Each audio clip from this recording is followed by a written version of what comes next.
तो स्टूडेंट्स, अब मैं आपको बताऊंगी किस प्रकार उपसर्ग जो है वह मूल शब्द में जुड़कर उसके अर्थ में परिवर्तन कर देता है। उपसर्ग है अप, जमा, यश, अपयश। यश का क्या अर्थ होता है? यश का अर्थ होता है ख्याति या प्रसिद्धि। लेकिन जब उसमें उपसर्ग जुड़ गया तो अपयश हो गया, यानी जो ख्याति जो प्रसिद्धि अच्छे काम के लिए थी वह अब उन्हें ख्याति और प्रसिद्धि नहीं मिल रही। अपयश यानी बदनामी, यश यानी प्रसिद्धि, अपयश यानी बदनामी। दुराचार, दुराचार, दुर उपसर्ग और आचार मूल शब्द। आचार का अर्थ होता है व्यवहार, दुर का अर्थ होता है बुरा, मिलाकर बना दुराचार। पहले मूल शब्द का अर्थ था व्यवहार सिर्फ, लेकिन जब दुर प्रत्यय उसमें दुर उपसर्ग उसमें मिल गया तो वो हो गया दुराचार। दुराचार का अर्थ है बुरा व्यवहार। दुर जमा आचार, दुराचार। दुर का अर्थ है बुरा, लेकिन जब मूल शब्द में अभी उपसर्ग नहीं जुड़ा था तो जो शब्द है आचार उसका अर्थ है व्यवहार। व्यवहार तो अच्छा भी हो सकता है और बुरा भी हो सकता है। तो जब इसमें दुर उपसर्ग जुड़ गया तो इसके अर्थ में परिवर्तन हो गया और ये हो गया दुराचार यानी बुरा व्यवहार। परा जमा जय। परा उपसर्ग है और जय जो है वो मूल शब्द है। जो मूल शब्द जय है, इस मूल शब्द जय का अर्थ होता है विजय, जीतना। परंतु जब इसमें परा उपसर्ग लग गया तो परा उपसर्ग लगने से इसका शब्द बन गया पराजय, जिसका क्या अर्थ होता है? जिसका अर्थ होता है हारना। पहले इसका अर्थ था जीतना, लेकिन जैसे ही उपसर्ग इसके अंदर लग गया इसका अर्थ क्या हो गया? हारना। पराजय यानी हारना। वी जमा योग। वी जो है उपसर्ग है और योग जो है वो मूल शब्द है।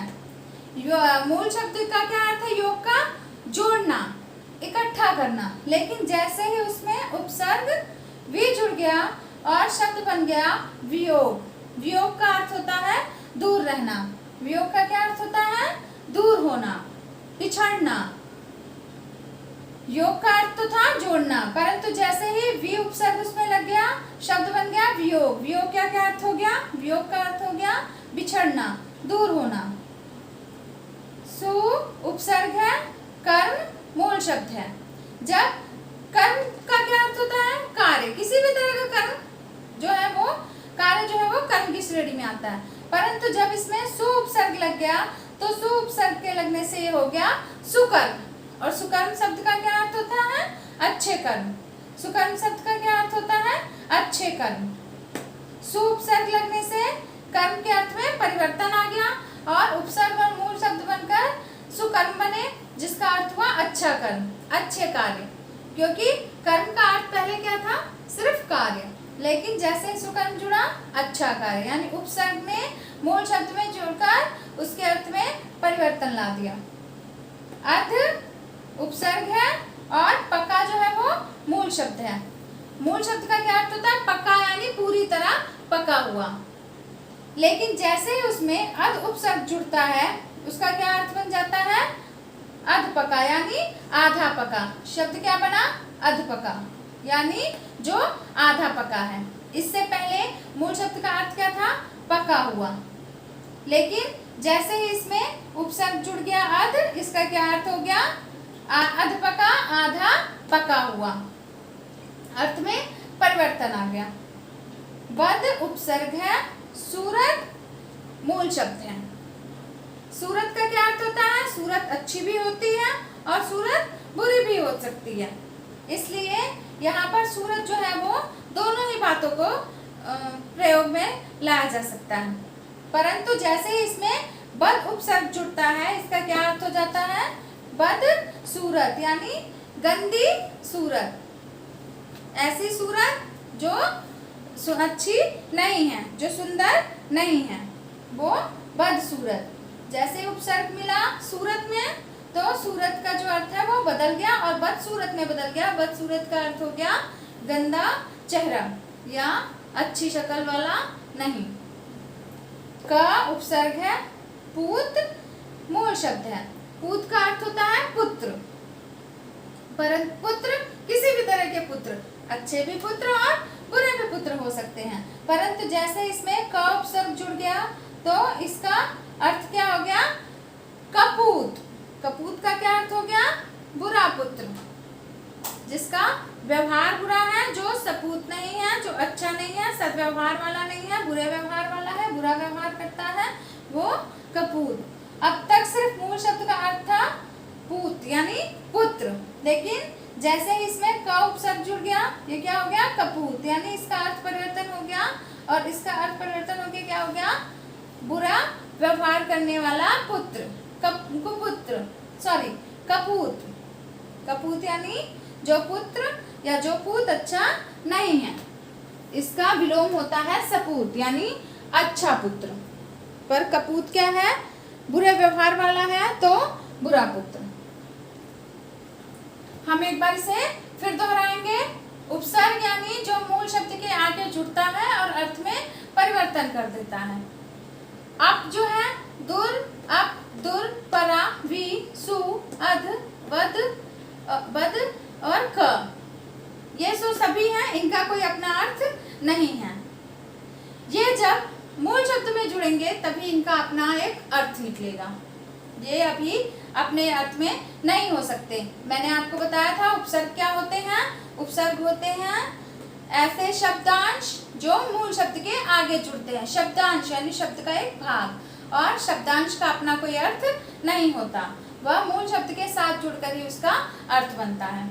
मूल शब्द देख लीजिए, यश, आचार, जय, योग, कर्म, पका, सूरत, पूत, ये जो है ये मूल शब्द हैं। इनके अर्थ जो है वो अलग अलग है, लेकिन जैसे ही उपसर्ग इसमें जुड़ेगा इनके अर्थ बिल्कुल भिन्न हो जाएंगे, परिवर्तित हो जाएंगे। यश का प्रसिद्धि, लेकिन उसमें अब जुड़ गया तो बदनामी, बेइज्जती। दुर जो है वो उपसर्ग है, आचार का अर्थ होता है व्यवहार, जैसे ही इसमें दुर उपसर्ग जुड़ गया, दुराचार अर्थात बुरा व्यवहार। आचार सिर्फ अच्छे और बुरे दोनों व्यवहार के लिए प्रयोग किया जा सकता था, लेकिन मूल शब्द में जब दुर उपसर्ग जुड़ गया तो वो हो गया दुराचार यानी बुरा व्यवहार। जय जो है वो मूल शब्द है जिसे जीतने के लिए प्रयोग करते हैं, लेकिन जब परा उपसर्ग जुड़ गया तो वो पराजय बन गया, जिसका अर्थ परिवर्तन होकर हो गया हार, जीत के बदले हार। योग जो है वो मूल शब्द है, योग का अर्थ होता है जोड़ना, परंतु जैसे इसमें वि उपसर्ग जुड़ गया तो ये क्या बन गया? वियोग यानी अलग होना, दूर होना। अगला है कर्म। कर्म अच्छे भी हो सकते हैं और बुरे भी हो सकते हैं। तो कर्म में दोनों ही कर्म आते हैं, परंतु जैसे इसमें सु उपसर्ग जुड़ गया, ये क्या हो गया? सुकर्म यानी अच्छे कर्म। पका, पका यानी पूरी तरह पका हुआ जो भी फल है, लेकिन जैसे इसमें अध उपसर्ग जुड़ गया तो इसका क्या अर्थ हो गया? अध पका यानी कम पका हुआ, आधा पका हुआ। सूरत, सूरत का अर्थ होता है अच्छी सूरत भी और बुरी सूरत भी, परंतु जैसे इसमें उपसर्ग बद जुड़ गया, इसका क्या, इसमें मूल शब्द में जुड़ गया बदसूरत यानी बुरी शक्ल, बुरे चेहरे वाले। क उपसर्ग है और पूत जो है वो मूल शब्द है। मूल शब्द पूत का अर्थ होता है पुत्र, अच्छा पुत्र भी हो सकता है और बुरा पुत्र भी हो सकता है, परंतु जैसे इसमें क जुड़ गया तो कपूत।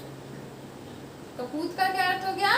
कपूत का अर्थ हो गया बुरा पुत्र, बुरा पुत्र, बुरा बेटा। तो इस प्रकार आपने देखा कि उपसर्ग में जब उपसर्ग जो है मूल शब्द के आगे जुड़ता है तो मूल शब्द के अर्थ में परिवर्तन कर देता है, और मूल शब्द के अर्थ में परिवर्तन करने वाले शब्द जो है वो उपसर्ग कहलाते हैं। याद रखने योग्य बातें हैं कि उपसर्ग जो है वह मूल शब्द के आगे जुड़ता है। उपसर्ग मूल शब्द के हमेशा आगे जुड़ता है और उसके अर्थ में परिवर्तन कर देता है। इन सभी उपसर्ग और मूल शब्द का अर्थ परिवर्तन मैंने आपको यहाँ बता दिया है कि उपसर्ग क्या है? मूल शब्द क्या है और इनका अर्थ परिवर्तन के बाद कौन सा शब्द बना है। धन्यवाद।